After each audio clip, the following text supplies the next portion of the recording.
Dans les beaux quartiers d'Abuja, là où les routes sont bordées d'arbres entretenus et les murs des villas aussi hauts que des secrets, vivait une femme dont tout le monde parlait avec un mélange d'admiration et de crainte. Madame Ijeoma Okorie.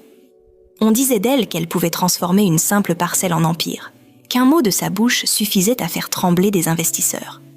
À 50 ans, elle dirigeait l'une des plus grandes sociétés immobilières de la capitale, et son nom était synonyme de prestige, d'autorité et de pouvoir.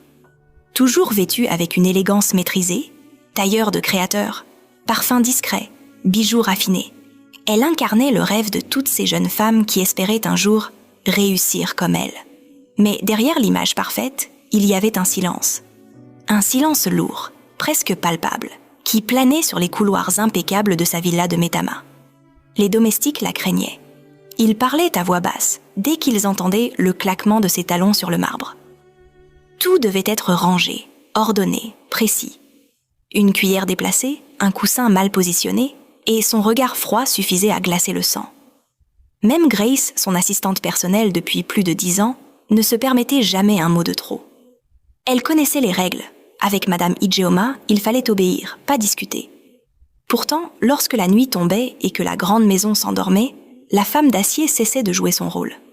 Elle montait dans son dressing, ouvrait une armoire cachée au fond et en sortait une petite boîte argentée.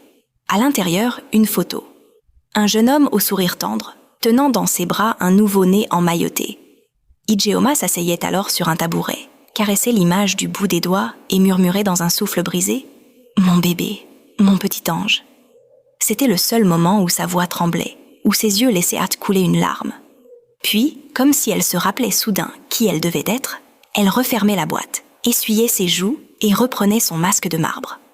Personne, pas même Grace, ne savait qu'Ijeoma avait porté un enfant autrefois. Personne ne savait qu'elle l'avait perdu. Elle avait tout enfoui, tout effacé. Mais certains souvenirs refusent de mourir. Chaque fois qu'elle croisait une jeune femme avec un bébé dans les bras, son cœur se serrait malgré elle. Chaque fois qu'un employé lui montrait fièrement la photo d'un nouveau-né, elle sentait une douleur familière remonter du fond de sa poitrine. Elle souriait poliment, mais ses yeux se voilaient aussitôt. Un soir, alors qu'elle rentrait d'une réunion tardive, son chauffeur lui parla de sa femme sur le point d'accoucher. Il était ému, joyeux, plein d'espoir. Ijeoma écoutait en silence, le regard perdu à travers la vitre. Quand il dit « Je prie que Dieu garde l'enfant en bonne santé, madame », elle répondit simplement « Oui, c'est tout ce qui compte ». Mais à cet instant précis, son cœur se fendit encore un peu plus. De retour chez elle, elle dîna seule dans le grand salon éclairé par des lampes dorées. La maison